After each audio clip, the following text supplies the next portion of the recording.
40 დღე შიმშილა ლოცვებში და მე ეზიარე ბიბლიას და გაგეხსნება. სხვა გზა არ არსებობს, თავი უნდა გადადო, ეს აუცილებელი პირობაა. შენ კი თამარ თავის გადადება არ შეგიძლია, ასე რომ ნუ მუცლად მეზღაპრეობ.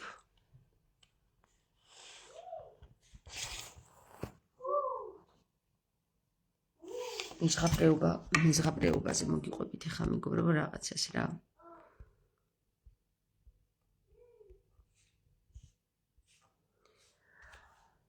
მოკლედ, ნუ მუცლად მეზღაპრეობო რა.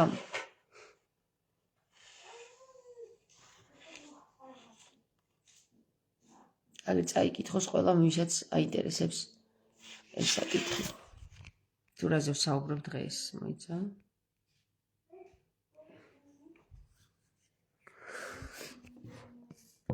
სიბრალეში ჩარჩენილი საზოგადოება, ანუ ჩურში ჩარჩენილი საზოგადოება, რომელიც ვერ გამოდის ჩურიდან და რომელიც ჩარჩა, ესე იგი, წერტილში,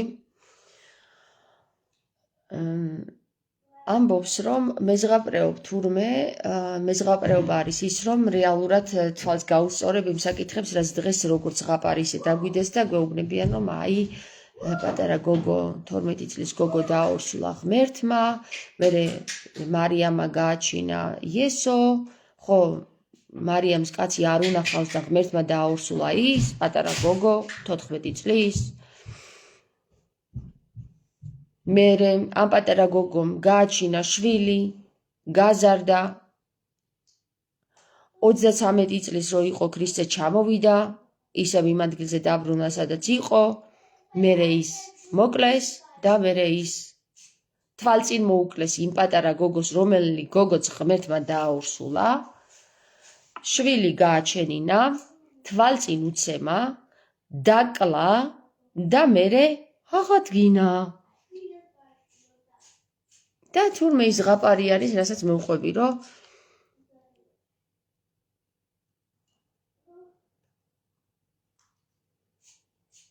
კაი, ზღაპარი იყოს, ერთი ზღაპარია და მეორე ზღაპარია, რომელს დაიჯერებ. იმ ზღაპარს, რომელიც შენთან რეზონირდა თუ იმ ზღაპარს, რომელიც შენთან არ რეზონირდა. მაგალითად, ჩემთან რეზონირდა ის, რომ პატარა 3 წლის გოგოს, როდესაც მიიყვანენ ტაძარში, სოლომონის ტაძარში და ჩააბარებენ მიღწევებული დედ-მამა, ხო? და იმისთვის გააჩენენ შვილს, რომ ღმერთს შესწირონ. ჯერ ხო, ეგ სიბნელე რა ვიცი, ზღაპარი მოგწონს, კი ბატონო დაიჯერე.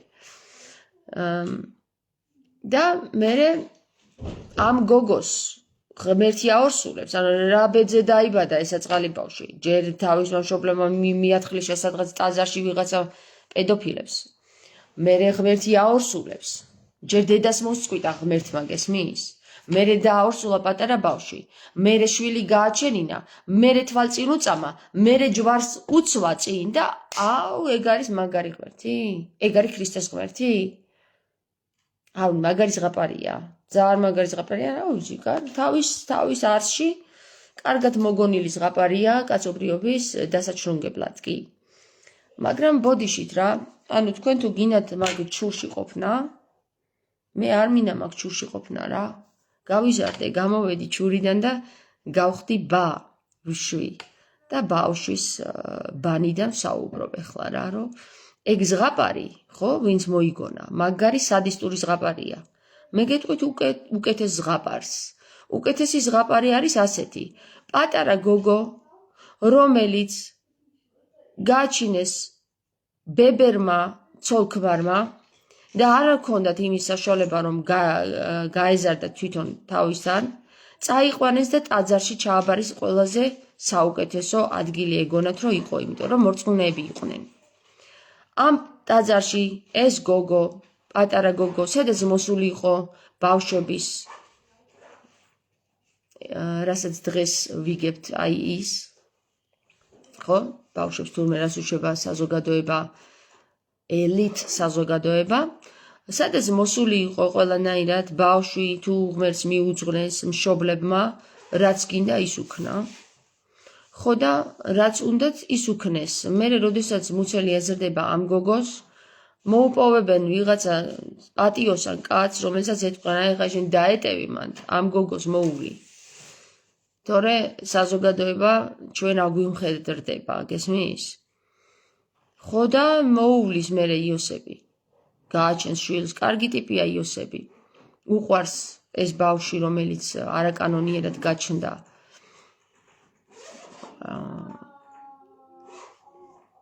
მე არ მაქვს არანაირი საწინააღმდეგო ქრისტესთან. ზუსტად ესეთი ადამიანები ხდებიან დიდი ადამიანები და ღმერთობას აღწევენ, რომელიც გაურკვევლობაში იბადება.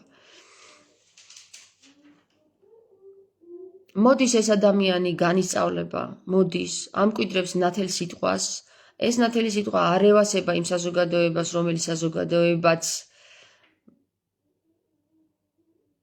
პატივმოყვარეობაშია ჩავარდნილი. მიუგზავნის აგენტს, სახელად იუდას.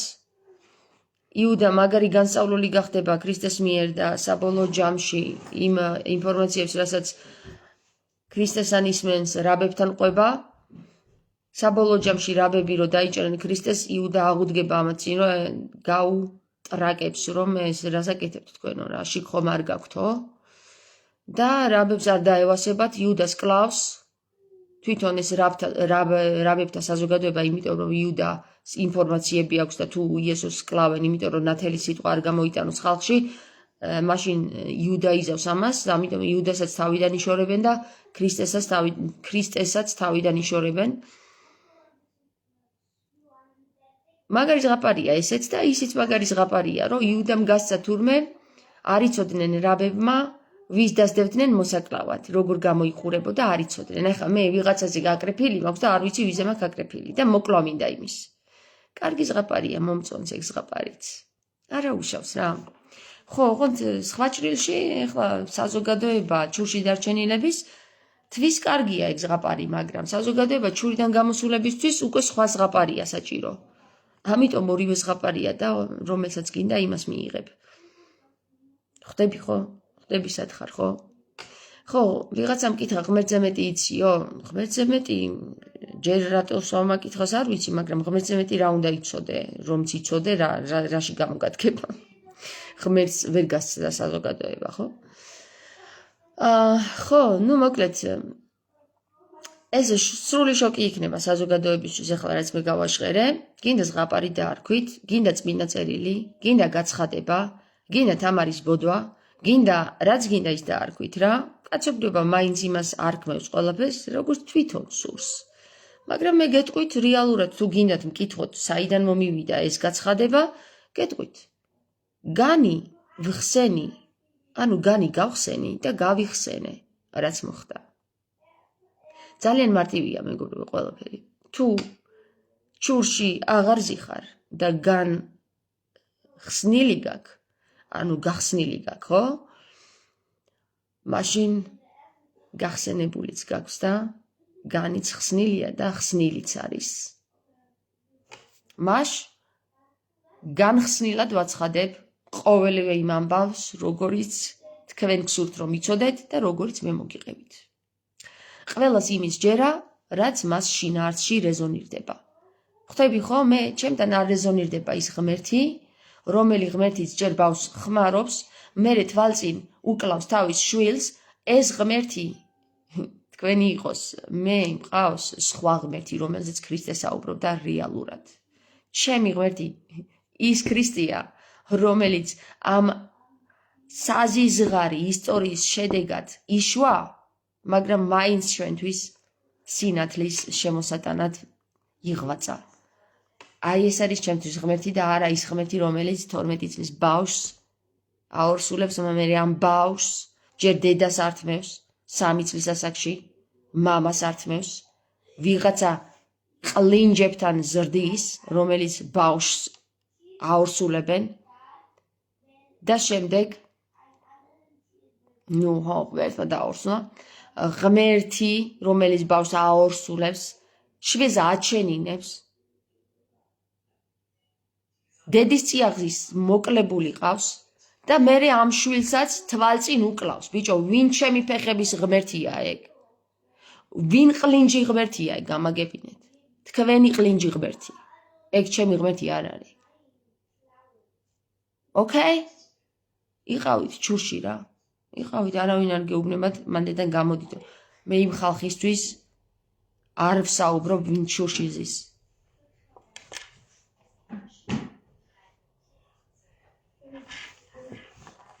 კითხვები ხომ არ გაქვთ? არ გაქვთ ხო კითხვები? რა თქმა უნდა, არ გექნებათ. შოკის მომგვრელი ისტორიებია, რაც მოგიღებით და რეალური. მეტად რეალობასთან ახლო, ვიდრე ის ზღაპრები, რომელიც რაღაც სიყლინჯეებს გიყვებათ. ბოდიშით ამ სიტყვაზე თუ რამე არ მოგეწონათ სიტყვაში. სიტყვა ბილწი არ არსებობს. და არც გინებაა ბილწი, თუ ამ გინებას გარდაქმნი სიტყვიერებაში. და აზრად არ გაივლებ იმას, რაც პირიდან გამოდის. ზოგიერთს,